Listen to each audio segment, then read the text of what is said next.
మరొకసారి చదువుతారా? తన పొరపాటులు కనుగొనగల వాడెవడు? నన్ను నిర్దోషినిగా తీర్చము. దేవుడు ఈ వాక్యం ద్వారా మనతో మాట్లాడును గాక. ఆమేన్. పొరపాటు జనరల్గా ఈ పదాన్ని మనం తెలియక ఏదైనా చేసినప్పుడు, తెలియక ఏదైనా జరిగినప్పుడు, మనం అనుకోకుండా మనకు తెలియకుండా జరిగిన వాటిని పొరపాటున జరిగిందిలయ్యా, పొరపాటున అలా అన్నానులే అని మనం పొరపాటు అనే పదాన్ని ఉపయోగిస్తాం జనరల్గా. ఇంగ్లీష్లో ఏమని ఉంటుందంటే అదే వర్డ్ని ఇంగ్లీష్లో who can understanding is errors అని ఉంది ఇంగ్లీష్ బైబిల్. ఎర్రర్స్ అంటే ప్రోగ్రామింగ్ లాంగ్వేజ్లో మనం ఒక ప్రోగ్రామ్ చేసినప్పుడు, ప్రోగ్రామ్ ఎగ్జిక్యూట్ చేసిన తర్వాత అది సక్రమంగా ఎగ్జిక్యూట్ అవ్వకుండా ఎర్రర్స్ వస్తాయి, తప్పులు వస్తాయి. అంటే ప్రోగ్రామ్ చేసేటప్పుడు ఇది కరెక్ట్ అనుకొని మనం చేస్తాం, కానీ అది కరెక్ట్ కాదు. ఆ ఎర్రర్స్ని బట్టి ప్రోగ్రామ్ ఎగ్జిక్యూట్ కాదు కంప్యూటర్ ప్రోగ్రామింగ్లో. సో ఆ పదాన్ని ఇంగ్లీష్లో వాడారు, తర్జుమా చేసేటప్పుడు తప్పులు అని అనకుండా పొరపాటు. అంటే తన తప్పులను గ్రహించగలిగిన వాడెవడు, తెలుసుకునగలిగిన వాడెవడు, అర్థం చేసుకున్న వాడెవడు అన్నట్లుగా ట్రాన్స్లేట్ చేస్తే బాగుంటుంది. అది వాడుక భాషలో ఉంటుంది. తన పొరపాటులు అనుకుండా అక్కడ తన తప్పును తెలుసుకున్న వాడెవడు అని, అంటే చేసింది తప్పు అని గ్రహించగలిగిన వాడెవడు. అవి కొన్నిసార్లు తెలిసి ఇదేం కాదులే అనుకొని చేసి, ఏమవుతుందిలే అనుకొని చేసి తర్వాత రే పొరపాటు అనుకుంటాం. దాన్ని పొరపాటు అనరు. తెలిసి చేసే తప్పును పొరపాటుని ఎవరైనా అంటారా? అనరు. తెలియకుండా చేసిన దాన్ని మనం వాడుతాం. కానీ ఏ వ్యక్తి కూడా తెలియకుండా ఏమి చేయడు, ఏం కాదులే అని చేస్తాడు. అది రివర్స్ అయితే అబ్బా అనుకుంటాడు, అంతే. ఇక్కడ ఈ కీర్తన దావీదు మహారాజు రాసిన కీర్తనే. ఆయన జీవితంలో జరిగినటువంటి కొన్ని తప్పులను గ్రహించగలిగి తన కీర్తనలో ఎత్తిపట్టి ఈ మాట అంటున్నాడు, ఎవడైనా సరే తన పొరపాటులను గ్రహించగలిగితే ఎంత బాగుండును అన్నట్టుండదు. ఆ పొరపాటు అనేది ఆయన ఏమంటాడు కింది వచనంలో, రహస్యమందు ఏమంటున్నాడు, నేను రహస్యముగా చేసిన తప్పులు కింద క్షమించి నన్ను. పొరపాటులు రహస్యంగా చేస్తారా? రహస్యంగా చేసే వాటిని పొరపాట్లు అంటారా? తల్లిదండ్రులకు తెలియకుండా పిల్లలు చేసే వాటిని పొరపాట్లు అంటారా? భర్తకు తెలియకుండా భార్యకు తెలియకుండా భార్య చేసే క్రియలను పొరపాట్లు అంటారా? రహస్యంగా చేసిన తప్పులు అంటుండు, తెలియకుండా చేసిన తప్పులు. అందుకనే ఇంగ్లీష్ బైబిల్లో ఎర్రర్స్ అంటే ఏమి కాదులే అనుకొని చేసి ఏదైనా జరిగిన తర్వాత బాధపడే దాన్ని పొరపాటు అంట. మనం వెళ్తూ ఉంటాం, ఈ మార్గంలో వెళ్ళకూడదని తెలుసు, ఏమవుతుందో వెళ్తాం, ఏదైనా జరిగిద్ది, పొరపాటున వచ్చాను. వెళ్ళకూడదని తెలిసి రావడం పొరపాటు ఎట్లా అవుతుంది? తప్పు అవుతుంది. తప్పును కప్పిపుచ్చుకోవడానికి వాడే పదాన్ని పొరపాటు, చేసి తప్పించుకోవడానికి వాడే పదాన్ని పొరపాటు అని మనం వాడుతూ ఉంటాం. బైబిల్లో కూడా చాలామంది దేవుని యొక్క బిడ్డలే, పరిశుద్ధులే, దేవుని ఎరిగిన వారే, దేవుని క్రియలు జరిగించిన వారే, దేవుని కోసం బలంగా వాడబడిన వారే, వారి జీవితంలో కొన్ని పొరపాట్లు అంటే ఏమి కాదులే అనుకొని నష్టపోయి పొరపాటున అన్నట్లుగా ఫీల్ అయినట్టు సందర్భాలు చాలా ఉన్నాయి. తప్పు చేసి పొరపాటున అనుకున్నటువంటి సందర్భాలు చాలా ఉన్నాయి. ఈరోజు మనం ఒకవేళ మనం కూడా అలాంటి స్థితిలో ఉన్నామేమో అని మనం పరిశీలించుకోవాలి. నా బాధ ఒకటే, దేవుని సన్నిధిలో మనం ప్రార్థన చేసేటప్పుడు మన ప్రార్థనలో వేషధారణ ఉండకూడదు, మన ప్రార్థనలో కపటం ఉండకూడదు. నువ్వు పలికే ప్రతి మాట దేవునికి ఇష్టపూర్వకంగా హృదయపూర్వకంగా ఉండాలి. కొందరు బిగ్గరగా చేస్తారు, కొందరు ములుగులతో చేసుకుంటారు, కొందరు బాధపడుతూ వాళ్ళు దుఃఖపడుతూ చేసుకుంటారు. అది ఏదైనా సరే దేవుడు అంగీకరించదగినట్లుగా, అరే వీళ్ళు మారిపోయారు, మార్చుకున్నారు, తెలుసుకున్నారు అన్నట్లుగా అనిపించేటట్లుగానైనా ఉండాలి. అదే మనకు బలాన్ని చేకూర్చేది, మనకు విశ్వాసానికి స్థిరపరిచేది, మన మనస్తత్వాన్ని మనల్ని స్థిరంగా ఉంచేది. ఏంటంటే మనకు ఆయనకు మధ్య సంబంధంలో ఎలాంటి పొరపాట్లు, ఎలాంటి తారతమ్యాలు, ఎలాంటి తప్పులు లేవు అని ఒక వ్యక్తి హృదయంలో బలంగా నమ్మినప్పుడు మాట కూడా బలంగానే వస్తుంది, ప్రార్థన కూడా బలంగానే చేస్తాడు. దేవుని ఆరాధించే విషయంలో కూడా మొహమాటమే ఉండదు, హృదయపూర్వకంగా ఆరాధిస్తాడు. తప్పులు పాపాలు మన గొంతు పట్టుకొని నొక్కేస్తా అంటే మనస్సాక్షి మనకు గద్దిస్తూ ఉంటుంది. దాన్ని బట్టి చాలామంది మాట బయట మాట్లాడుతూ కానీ మందిరంలో మాట్లాడలేకపోతారు, మందిరంలో స్తుతించలేకపోతారు, మందిరంలో ప్రార్థించలేకపోతారు. కారణం ఏంటి? వాళ్ళ మనస్సాక్షి వారిని గద్దిస్తూ ఉంటుంది. కానీ పొరపాటులు ఏంటి? కనుగొనగలవాడెవడు, తెలుసుకోగలగలిగిన వాడెవడు. మనం తెలుసుకోగలిగితే మంచిది, తెలుసుకొని దేవుని సన్నిధికి రాగలిగితే మంచిది. తప్పిపోయిన కుమారుడు కాదనుకున్నాడు, తండ్రిని వద్దనుకున్నాడు, స్నేహితుల ప్రభావమో అప్పుడున్నటువంటి పరిస్థితుల ప్రభావమో మొత్తానికి కాదనుకొని వద్దనుకొని దూరదేశాన్ని వెళ్ళిపోయి సమస్తాన్ని పోగొట్టుకున్న తర్వాత నేను పొరపాటున వచ్చాను అని అనుకున్నాడా? అది పొరపాటు అంటారా? చెప్పండి. కాదుగా. తెలిసి చేసే తప్పును పొరపాటున ఎట్లా అంటాం? అందుకని అక్కడ రాయబడిన మాట బుద్ధి వచ్చినప్పుడు. ఎక్కడ ఉండాలి, ఏంటి నా స్థానం, ఏంటి నా స్థితి, నా బ్రతుకేంటి, నేను ఉండవలసిన స్థానం ఏంటి, నేను చేయవలసిన పని ఏంటి, ఇక్కడేంటి అని ఆలోచన వచ్చినప్పుడు నేను ఉండవలసింది నా తండ్రి దగ్గర కదా, నేను బ్రతకవలసింది నా తండ్రితో కదా, నా ఇంట్లో కదా, ఈ కర్మ ఏంటి నాకేంటి అని ఆ బుద్ధి వచ్చినప్పుడు అక్కడ ఉన్నాడా? ఒక్క క్షణం కూడా లేదు. లేచి తండ్రి తీసుకోకపోని, అంగీకరించకపోని వెళ్ళి కనిపిస్తాను, నేను ప్రాధేయపడతాను, ప్రార్థన చేస్తాను, అడుగుతాను, లోపడతాను, క్షమించమని కోరుకుంటాను అని తిరిగి వచ్చాడు. అలానే మన జీవితంలో కొన్ని పొరపాట్లు మనం దానికి బాగా మ్యారినేట్ చేసినట్టుగా, బాగా పై కవర్ చేసినట్టుగా అనుకోకుండా జరిగింది అన్నట్లు కొన్ని పనులు ఏమైనా ఉంటే వాటిని మనం దేవుని సన్నిధిలో ఒప్పుకొని వదిలిపెట్టి దేవుని సన్నిధిలో ప్రార్థించాలి. దేవునికి స్తోత్రం, హల్లెలూయా. ఇప్పుడు దావీదు చేసినటువంటి తప్పేంటి అని, పొరపాటు ఏంటి, దానికి మూల్యం ఏంటి అంటే మీరు కానీ చూడండి. సమూయేలు రెండవ గ్రంథం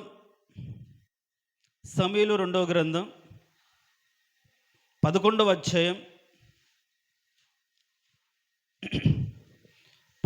మొదటి వచనం.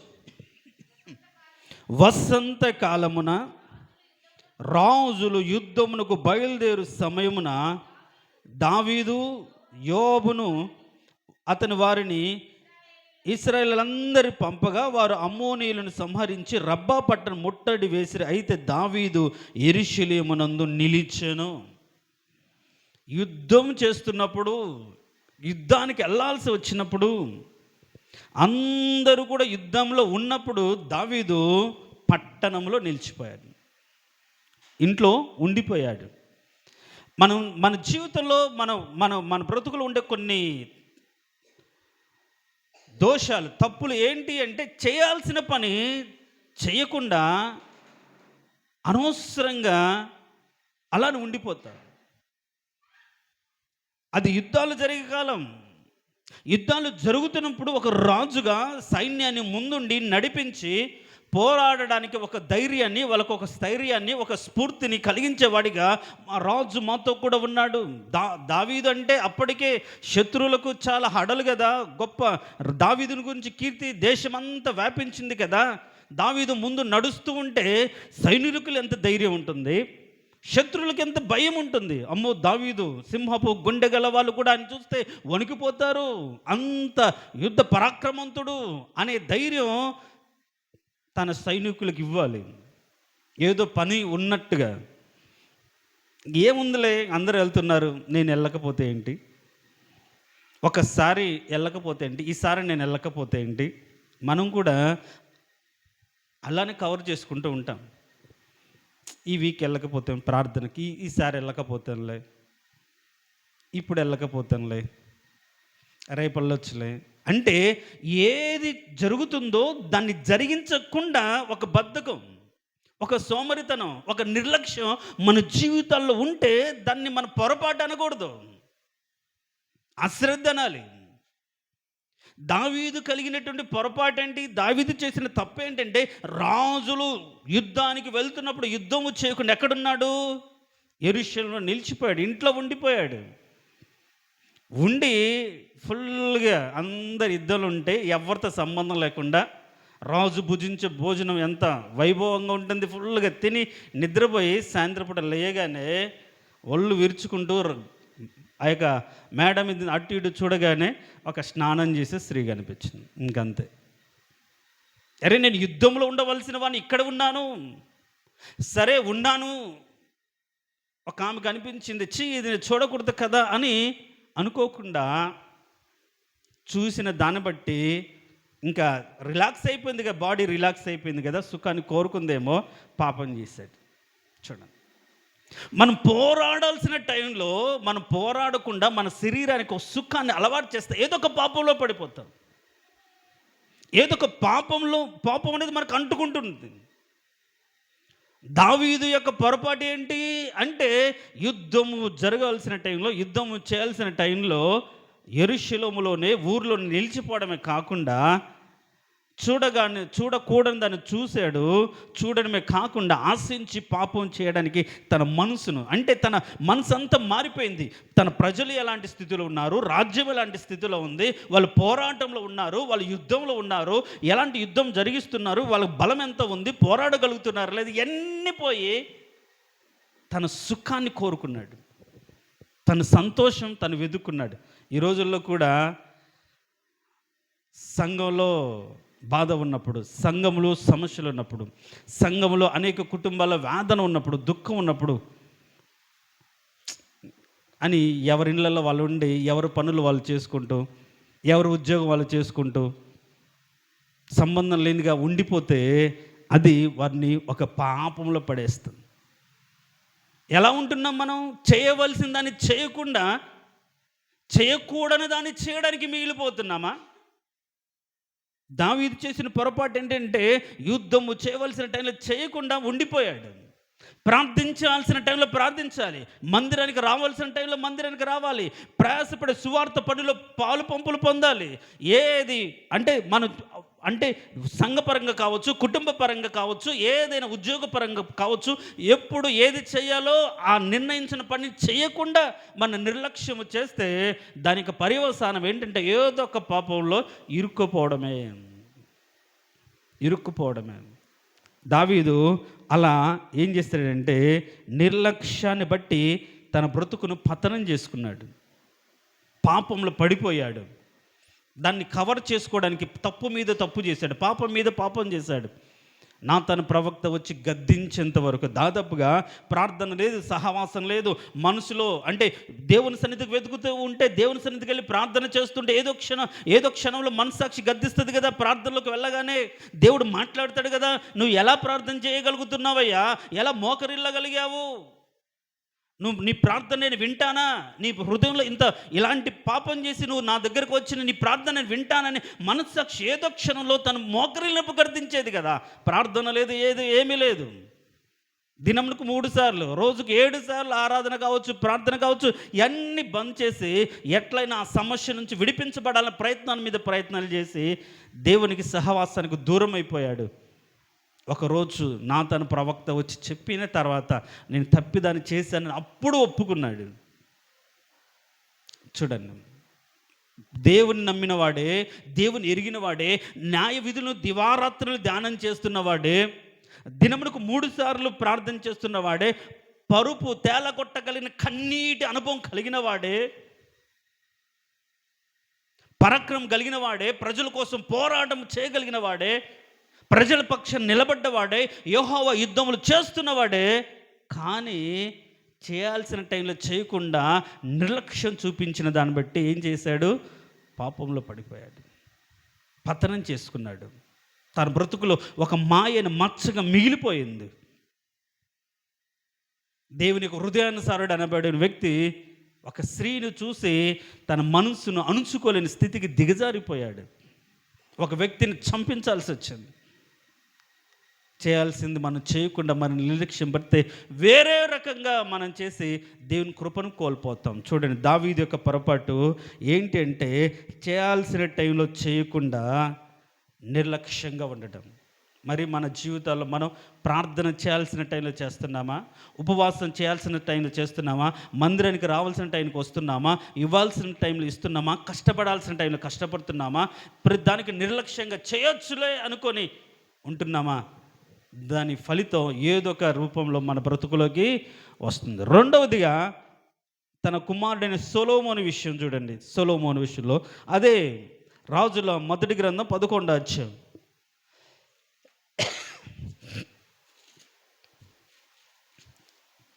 రాజుల మొదటి గ్రంథం 11వ అధ్యాయం నేను చదువుతాను చూడండి. మొదటి వచనంలో, మోయాబీయులు, ఎదోమీయులు, అమ్మోనీయులు, సీదోనీయులు, హిత్తీయులను జనులు మీ హృదయములు తమ దేవతల తట్టు త్రిప్పుతురు గనుక వారితో సహవాసము చేయకూడదనియు, వారిని మీతో కూడా సహవాసం చేయనీయకూడదనియు యెహోవా ఇశ్రాయేలుకు సెలవిచ్చి ఉండెను. అయితే రాజు అయిన సొలొమోను ఫరో కుమార్తెను గాక ఆ జనులలో ఇంకా అనేక మంది పరస్త్రీలను మోహించి కామాతురత గలవాడై వాడిని ఉంచుకొనుచు వచ్చును. అతనికి 700 మంది రాజకుమార్తెలైన భార్యలు, 300 మంది ఉపపత్తులు కలిగి ఉండిరి. అతని భార్యలు అతని హృదయమును త్రిప్పివేసిరి. చూడండి, సొలొమోను జీవితంలో నేత్రాశ. మీరు కానీ ప్రసంగి గ్రంథంలో మనం చూస్తే అక్కడ ఒక మాట ఉంటుంది. వీటన్నిటి కారణం ఆ ప్రసంగి గ్రంథంలో ఒక మాట ఉంటుంది చూడండి. ప్రసంగి గ్రంథం మొదటి అధ్యాయంలో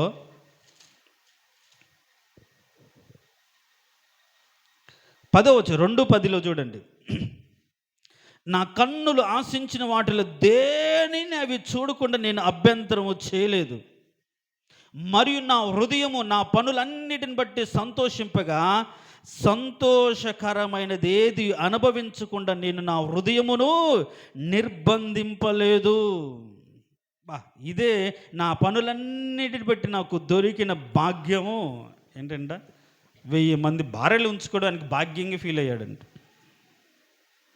700 మంది రాజకుమార్తెల భార్యలు, 300 మంది ఉపమత్తులు, అంటే దాదాపుగా 1000 మంది భార్యలు.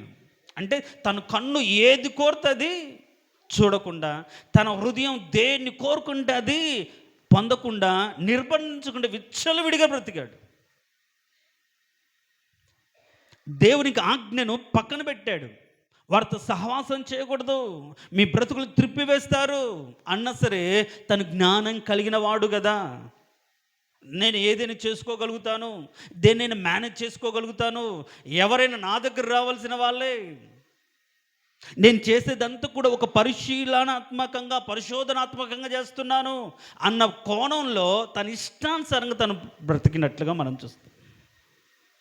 తెలివి కలిగిన వాడే, జ్ఞానం పొందుకున్నవాడే, కానీ కాస్త ఐశ్వర్యం అంత రాగానే ఇప్పుడు తన కన్ను అభ్యంతరపరచకుండా పెట్టలేదు. ఏది చూస్తే అది కావాలి.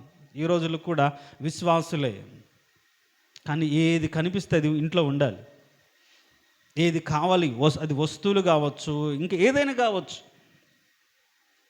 అది మా జీవితానికి అవసరమా కాదా, ఎంతవరకు అవసరం అనేదే ఆలోచన ఉండదు. కన్ను ఆశించిన దాన్ని బట్టి బాధపడుతూ ఉంటారు. సొలొమోను చూడండి, తన కన్నుకు అభ్యంతరం పెట్టలేదు, హృదయానికి అభ్యంతరం పెట్టలేదు. కానీ ఏం చెప్పాడు? అదే ప్రసంగి గ్రంథంలో యవనస్తులకైతే ఒక మాట చెప్పాడు. ఏం చెప్తున్నాడు? అదే ప్రసంగి గ్రంథం 12వ అధ్యాయంలో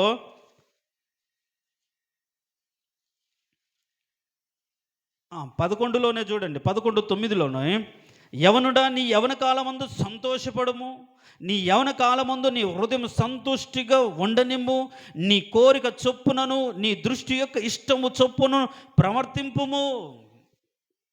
ఇంతవరకే చదువుతారనుకుంటే యవనస్తులు.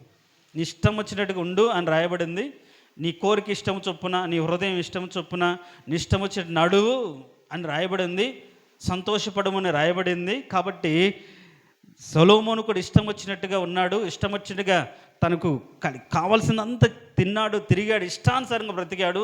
ఇష్టమేముంది. కానీ అయితే చూడండి, అయితే వీటన్నిటిని బట్టి దేవుడు నిన్ను తీర్పులోనికి తెచ్చునని జ్ఞాపకము చేసుకో. చేసే పనులను బట్టి తీర్పు ఉంటుందనే భయం ఉండాలి. అదే సామెత ఉండేది కదా, భయంలోని కోడి ఎక్కడ ఇంటి మీద ఎక్కి గుడ్డు పెట్టిందని. అంటే గుడ్డు పెట్టడం చాలా సీక్రెట్, కానీ బజార్లో గుడ్డు పెట్టింది, ఇంటి మీద కాదు. భయం లేని కోడి బజార్లో గుడ్డు పెట్టినట్టుగా ఇంకా నన్ను అనేవాడు ఎవడు, అంత తెలిసిపోయింది, నా ఇష్టం. నన్ను ప్రశ్నించే వాళ్ళు లేరు, అడిగేవాళ్ళు లేరు, తెలిసినా ఇదేంటనే అనేవాళ్ళు లేరు అని సొలొమోను మహారాజు జ్ఞానం కలిగి కూడా ఏం చేశాడంటే ఇష్టానుసారంగా ప్రవర్తించాడు. తీర్పులోకి వస్తాడని చెప్పాడు. వస్తాడు, భయం, ఇష్టానుసారంగా చేస్తావేమో కానీ దేవుడు తీర్పు తీరుస్తాడు, జాగ్రత్తగా ఉండాలి అని చెప్పి తన ఇష్టానుసారంగా తన కంటికి ఇష్టం వచ్చినట్టుగా స్వీకరించాడు, హృదయాన్ని నిర్బంధించకుండా అనుభవించాడు. అయితే అదే 11వ అధ్యాయంలో, రాజుల మొదటి గ్రంథం 11వ అధ్యాయంలో, ఇప్పుడు తన ఇష్టానుసారంగా బ్రతికితే దేవుడు ఊరుకున్నాడా? లేదు. చూడండి 9వ అధ్యాయం 9వ వచనం, 11:9లో, ఇశ్రాయేలు దేవుడైన యెహోవా అతనికి 2 మార్లు ప్రత్యక్షమై నువ్వు ఇతరుల దేవత వెంబడింపవలదని అతని ఆజ్ఞాపించినను సొలొమోను హృదయం ఆయన యొద్ద నుంచి తొలగిపోయాను. ఇంకెక్కడ ఉంటుంది? మన కోరికంతా అనుభవించడానికి, కోరికంతా సంతోషపడడానికి, కోరికంతా లైఫ్ని ఎంజాయ్ చేయడానికి ఉంటే దేవుని భయం ఎక్కడ ఉంటుంది? దేవుని సన్నిధిలో ఉండాలనే ఆలోచన ఎక్కడ ఉంటుంది? ప్రార్థించాలనే తలంపు ఎక్కడ వస్తుంది? అలా లేకుండా పోయింది. తీర్పులోనికి వచ్చాడా లేదా సొలొమోను? వచ్చాడు. దేశం విభాగించబడింది. తన కుమారుడి కాలంలోనే విడిపించబడింది, 2గా విడిపోయింది. కాబట్టి ఆయన చేసిన పొరపాటు, అది తెలిసి చేసిన తప్పే, అది పొరపాటం కాదు. నేత్రాశ తన జీవితంలో తనకి ఇష్టం వచ్చినట్టు బ్రతికిన దాన్ని బట్టి తన బ్రతుకును ఏం చేసుకున్నాడంటే దేవునికి ఉగ్రతను, తర్వాత మనం ఆ 11వ అధ్యాయం చూస్తే శత్రువులను పెంచుకున్నాడు, రాజ్యం విడిపోయింది. దాన్ని పొరపాటు ఎట్లా అంటాం? దేవుడు చెప్పినది లోపడకుండా ఇష్టానుసారంగా ప్రవర్తించి సారీ ప్రభు అంటే సరిపోతుందా?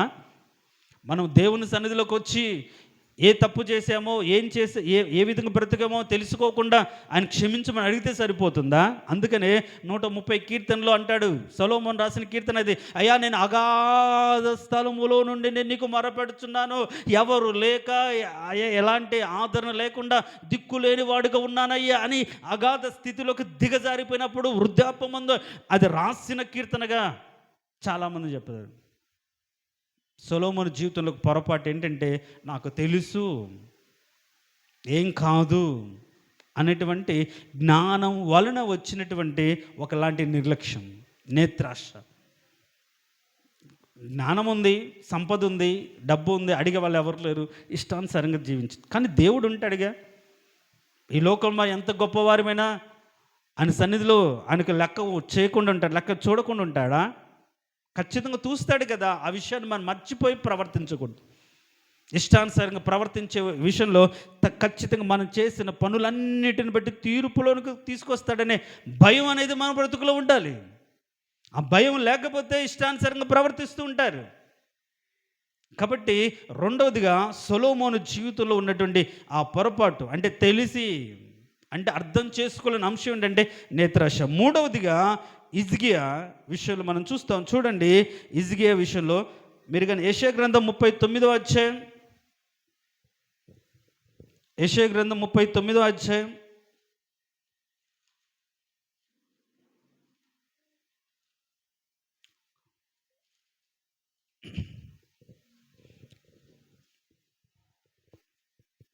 నేను చదువుతాను చూడు. 39 మొదటి వచనం. ఆ కాలమందు అంటే హిజ్కియా దేవుని సన్నిధిలో కన్నీరు కార్చి తిరిగి 15 సంవత్సరాల ఆయుష్ పొంది దేవుని కృపను బట్టి స్థిరపరచబడి బలపరచబడిన టైంలో జనరల్గా ఎవరైనా మనం పరామర్శించడానికి వెళ్ళినట్టుగా ఒక బబులోను రాజు ఆయన పరామర్శించడానికి వచ్చాడు. ఇప్పుడు పరామర్శించడానికి వచ్చిన వ్యక్తిని మనం జనరల్గా వెళ్తే ఆ రూమ్లో కూర్చుంటాం, ఆ వ్యక్తితో మాట్లాడతాం, లేకుంటే అడుగుతాం, కాసేపు ఉండి ఓదార్స్తాం, హెచ్చరిక మాటలు ఆదరణ మాటలు కాసేపు చెప్తాం, ప్రార్థన చేసి వస్తాం. అయితే ఈ హిజ్కియా ఏం చేశాడంటే, అంటే విడిపించబడినాడు, దేవుని కృపను బట్టి తప్పించబడ్డాడు, దేవుని కృపను బట్టి ఆలోచించకుండా ఆయన గర్వించిన వాడే. ఇప్పుడు చూడండి 2వ వచనం చూడండి.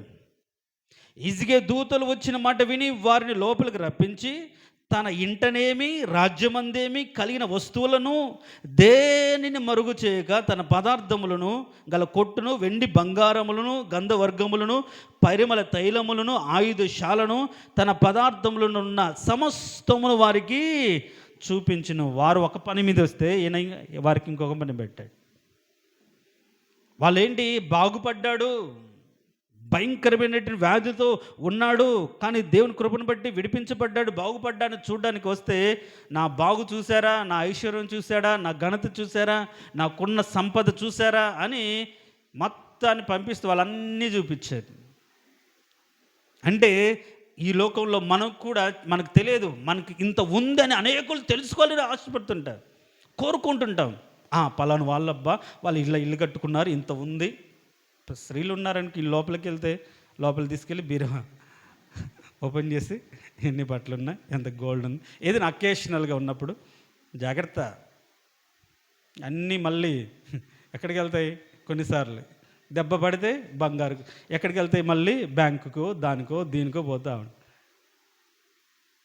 అంటే నేను ఉద్దేశపూర్వకంగా అనట్లేదు. ఇప్పుడు వీణ గర్వించి నాది నేను చూడండి నాకు ఎంత దేవుడు కృపనిచ్చాడో అని అన్నిటి తిప్పి తిప్పి చూపించాడు. ఏమవసరం, ఆయన వాళ్ళు వచ్చింది దేనికి? ఈయన బలాన్ని చూడ్డానికా, ఈయన ఘనతను చూడ్డానికా? కాదు కదా. ఆరోగ్యం బాగలేకపోతే చూసిపోదాం పాపం అని వస్తే మొత్తాన్ని చూపిస్తే ఇప్పుడు చూడండి 4వ వచనం చూడండి. నీ ఇంట వారేమి చూచిరని అడుగుగా హిజ్కియా నా పదార్థంలో దేనిని మరుగు చేయక నా ఇంటిని సమస్తం నేను చూపించున్నాను. అంతటి యెషయా ఏమంటాడంటే, యెషయా హిజ్కియాతో ఇట్లా, నేను యెహోవా సెలవిచ్చు మాట వినుము, రాబోవు దినములు ఏమీ మిగలకుండా నీ ఇంట నున్న సమస్తము నేటి వరకు నీ పితరులు సమకూర్చి దాచిపెట్టినది అంతయు బబులోను పట్టణమునకు ఎత్తుకొని పోదురు. చూడండి, హిజ్కియా యొక్క గర్వం ఏం చేస్తుంది, మొత్తం కోల్పోయేటట్లుగా చేస్తుంది. ఉన్నది చూపించుకుంటే తప్పేం కాదని మనకు అనిపిస్తుంటుంది. దాన్ని బట్టి మనం అణిగి ఇది దేవుని కృపానికి దేవునికి లోబడి ఉండాలి తప్ప దేవుడు నన్ను ఇంతగా ఇచ్చించాడు, ఇంతగా దీవించాడని మనము చూపించుకోవాల్సిన అవసరం లేదు. హిజ్కియా బాగుపడ్డవాడిని దగ్గరికి పరామర్శించడానికి వెళ్తే పంపించి మొత్తం చూపించరాపో దేశం అంతా చూపించాడు. ఏమన్నాడు, నీ పితరులు కూర్చుంది కూడా ఎత్తుకుని పోతారు. చూడండి, అది పొరపాటు ఎట్లా అవుతుంది? ఇవన్నీ కూడా తెలిసి చేసే తప్పులు. ఇది తప్పు కాదనుకుని మనం చేసేటువంటి తప్పులే. మళ్ళీ ప్రార్థన చేస్తే ఇది సరే, నువ్వు బాధపడుతున్నావు కాబట్టి నీ కొడుకుల కాలం జరుగుతుందిలే అని చెప్తాడు. ఈ రోజులో హిజ్కియా యొక్క గర్వాన్ని బట్టి ఏం చేశారంటే దానికి ఫలాన్ని చెరగొనిపోవడం జరిగింది. పోగొట్టుకోవడం, ఉన్నది చూపించి పోగొట్టుకున్నాడు, దోచుకొని ఎత్తుకొని పోయారు.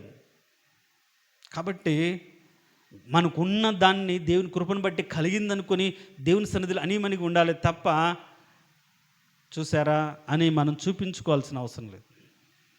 మనుషులకు చూపించాల్సిన అవసరం లేదు. దేవుడిని కృపను బట్టి నేను హెచ్చించాడు, సంపాదించుకోవడానికి ఐశ్వర్యం అంటే ఐశ్వర్యం పొందుకోవడానికి ఆయన ఐశ్వర్యవంతుడగునట్లు అభివృద్ధి పరిచిన వాడు దేవుడే.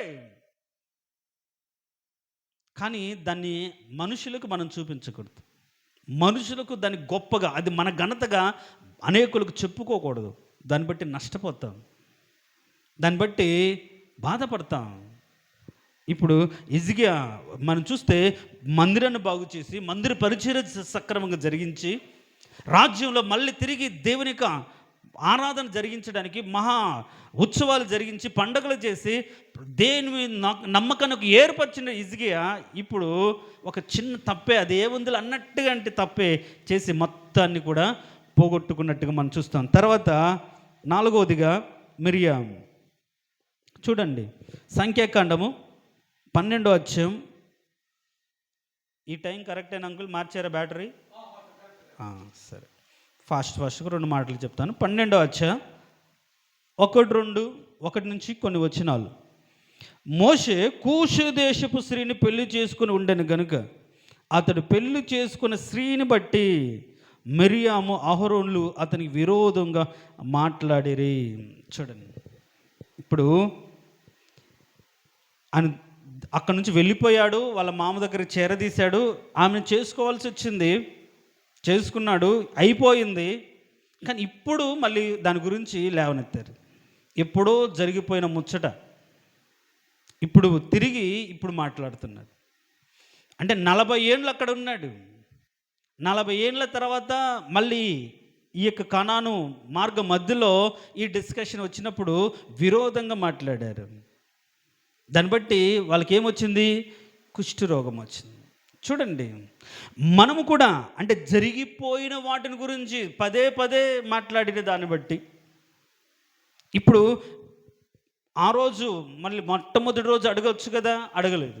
విడిపించబడినప్పుడు మోసే తిరిగి వచ్చినప్పుడు ఏ దేశానికి వెళ్ళావు, ఎవరు నీ పిల్లలు, ఎవరు నీ భార్య, వాళ్ళు మన దేశస్తులు కాదు కదా అన్నట్టుగా మాట్లాడవచ్చు కదా. ఏమీ మాట్లాడలేదు. పాయలు చేసినప్పుడు ఈమె ముందుండి గంతులేస్తూ గానం చేసి దేవుణ్ణి స్తుతించింది, ఆరాధించింది, నడిపించింది. కానీ మనసులో ఏదో మూల మాత్రం ఒకలాంటి అసూయ, ఒకలాంటి మనసులోనే ఏదో పెట్టుకొని మంచిగానే ఉంది. అది ఏదో ఒక రోజు బయటపడింది. కానీ మోషే ఏమనలేదు. మోషే ఏం చేశాడంటే ఆ మాట విని వాళ్ళు ఏమంటున్నారు? మోషే చేత మాత్రమే యెహోవా పలికించిన, ఆయన మా చేతను పలికింపలేదా అని చెప్పుకుంటగా యెహోవా మాట విన్నాడు అని రాయబడింది. గమనించండి, మనం కూడా ఎవరి గురించి అంటే వాళ్ళ గురించి వ్యతిరేకంగా మాట్లాడకూడదు. మనకి ఏం తెలుసని, ఏ విషయమని తెలిసి మనం కొన్నిసార్లు కళ్ళతో చూసినే కొన్నిసార్లు నిజం అనిపించు, కానీ విన్నవి నిజం అనుకొని దాని గురించి ఎక్కువ మాట్లాడుకొని రకరకాలుగా మాట్లాడుకోవాల్సిన అవసరం అసలు ఉండకూడదు. దాన్ని బట్టి మనం తీర్పులోనికి వస్తాం. ఒకవేళ మనం మాట్లాడిన వ్యక్తులు యథార్థపరులై ఉండి, దేవుని ఎదుట నీతిమంతులై ఉండి, దేవుని పక్షాన నిలబడగలిగిన వారై ఉండి, వారిని మనం అనవసరంగా మాట్లాడిన దాన్ని బట్టి మనం తీర్పులోకి వచ్చి ఏదో ఒక నష్టాన్ని కొని తెచ్చుకుంటాం. కుష్టి వచ్చిన నిమిషంలో కుష్టి వచ్చేస్తుంది. మీరు ఎలా భయపడలేదు దైవసేవకుడికి మాట్లాడడానికి.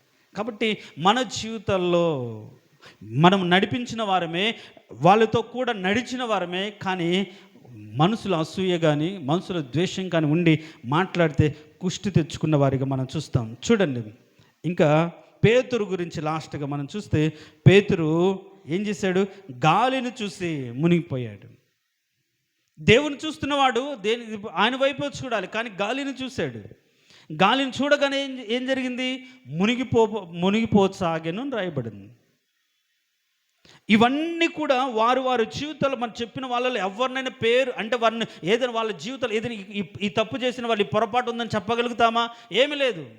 కానీ వాళ్ళ జీవితాన్ని తరిచి చూస్తే మాత్రం అవి పొరపాటులుగా అనిపించినా అవి తప్పులే. దావీదు మాత్రం యుద్ధకాలంలో యుద్ధానికి వెళ్లకుండా ఇంట్లో ఉన్నాడు. అది కరెక్ట్ కాదు. అది తన దృష్టికి ఒక మంచిదైనా. తర్వాత సొలొమోను నువ్వు వాళ్ళు చేసుకోకూడదు, సంగతం చేయకూడదంటే తను ఆశించిన దానంతా కూడా సమకూర్చుకున్నాడు. అది తప్పే. దాన్ని బట్టి ఏమయ్యాడు? రాజ్యం పోగొట్టుకున్నాడు. తర్వాత హిజ్కియా దేవుని కృపను బట్టి హెచ్చించబడ్డాడు, ఆశీర్వదించబడ్డాడు. కానీ గర్వంతో అందరికి అంతా చూపించుకొని ఏం చేసి చెరలోకి వెళ్ళిపోయాడు. తర్వాత మిరియాము నడిపించిందే, నడిచిందే, తర్వాత తన సహోదరుడు బ్రతకడానికి కారణమైంది. అంతేనా? మిరియాము లేకపోతే మోషే ఉన్నాడా? లేదు కదా. జనరల్గా చూస్తే పిల్లవాడిని జమ్ము పట్టులు పెట్టి నీటిలో వదిలిపెట్టి ఏం జరుగుతుందని కనిపెట్టి సమయోచిత జ్ఞానంతో ఆమె ఇష్టపడగానే ఆయన కోసం ఒక దాది నేను ఏర్పరచాలని అడిగి చొరవ తీసుకొని ఏర్పాటు చేసి ప్రగడానికి కారణమైంది. నేను లేకపోతే నువ్వు ఎక్కడున్నావురా అన్నట్టుగా మాట్లాడు. ఈ రోజుల్లో కూడా మనం కూడా అంటాం, మనం వారికి సహాయపడవచ్చు. దేవుడు మనం అలా నియమించుకున్నాడు, అంతేకాని అది మన గొప్పతనం కాదు, అది మన వలన కాదు, అది దేవునికి ఏర్పాటు అంతే. ఇప్పుడు అలాంటి ఏర్పాటులో నేను కూడా ఉన్నానని సంతోషించాలి, కానీ నా వల్లనే ఇదంతా అన్నట్టుగా ఫీల్ అవ్వకూడదు. మన ద్వారా కొన్ని కార్యాలు జరుగుతాయండి, మన ద్వారా కొన్ని జరుగుతున్నప్పుడు ఇది నేను కాబట్టి చేశాను ఫీల్ కాకూడదు. నా ద్వారా దేవుడు ఏర్పాటు చేశాడు, ఇంత కృప నాకు అనుగ్రహించాడని తృప్తి కలిగి ఉండాలి. అంతే తప్ప నేను లేకపోతే ఇది లేదు, నేను చేయకపోతే ఇంకెవరు చేయరు అన్నట్లుగా ఉండాలి. మిరియాము కాకపోతే ఇంకొకరు. దేవుని దగ్గర ఆయన ఆలోచనలకి ఏమైనా తక్కువ ఉందా? కాదు, ఏ విధంగానే చేయగలుగుతాడు. కేకలు వేస్తున్న పిల్లల్ని అరుస్తూ ఉంటే యేసుప్రభు అంటాడు, వాళ్ళు అరవకపోతే బండల నుంచి దేవుడు కేకలు నేర్పిస్తాడు అంటాడు. ఏది అసాధ్యం దేవునికి? దేవుడు మనకు ఏర్పాటులో మనం ఉన్నామని గుర్తించి దేవుని సన్నిధిలో అణిగి ఉండి కృపను బట్టి సంతోషించాల్సింది పోయి రోసగించుకోకూడదు. మనం తర్వాత అసూయపడకూడదు. ఇవన్నీ కూడా వాళ్ళ పరిశుద్ధులలో ఉన్నటువంటి కొన్ని పొరపాట్లు ఇంకా ఉన్నాయి. కానీ ఒకవేళ మన జీవితంలో కూడా చేయాల్సిన పని చేయకుండా, ప్రార్థించాల్సిన టైంలో ప్రార్థించకుండా, పోరాడవలసిన టైంలో పోరాడకుండా, నిర్లక్ష్యంతో ఇంట్లో ఉండిపోతున్నామే, ఊరికే ఉండిపోతున్నామేమో, ఏమి చేయకుండా అలానే ఉండిపోతున్నామేమో, తప్పు. దాన్ని బట్టి శిక్ష, దాన్ని బట్టి మనమే ఏదో పాపంలో పడడానికి అవకాశం. కాబట్టి ఈరోజు తలలు వంచండి. తలలు వంచిన మనం అందరం కూడా తన పొరపాటులు కనుగొనగలవాడెవడు? మరి ఈరోజు మన జీవితంలో ఉన్న పొరపాటులు, తెలిసి చేస్తున్నటువంటి కొన్ని తప్పులు, తప్పు కాదులనుకుని చేసిన కొన్ని పనులు, తర్వాత అది తప్పని తెలిసిన తర్వాత బాధపడిన సందర్భాలు, వీటన్నిటిని బట్టి ఈరోజు ప్రార్థన చేయాలి. అవును ప్రభా, నీ ఇలా అనుకున్నాను, కానీ ఇది కరెక్ట్ కాదు, ఇది నా పొరపాటే, ఇది నా తప్పే అని మనం హృదయపూర్వకంగా మనం ప్రార్థన చేయగలిగితే, తిరిగి ఆయన ఎద్దుకు రాగలిగితే, సమ్మతి గల మనసుతో దేవుని సన్నిధికి రాగలిగితే ఖచ్చితంగా దేవుడు మనల్ని దీవిస్తాడు, మన ప్రార్థన అంగీకరిస్తాడు. ప్రార్థన చేద్దాం.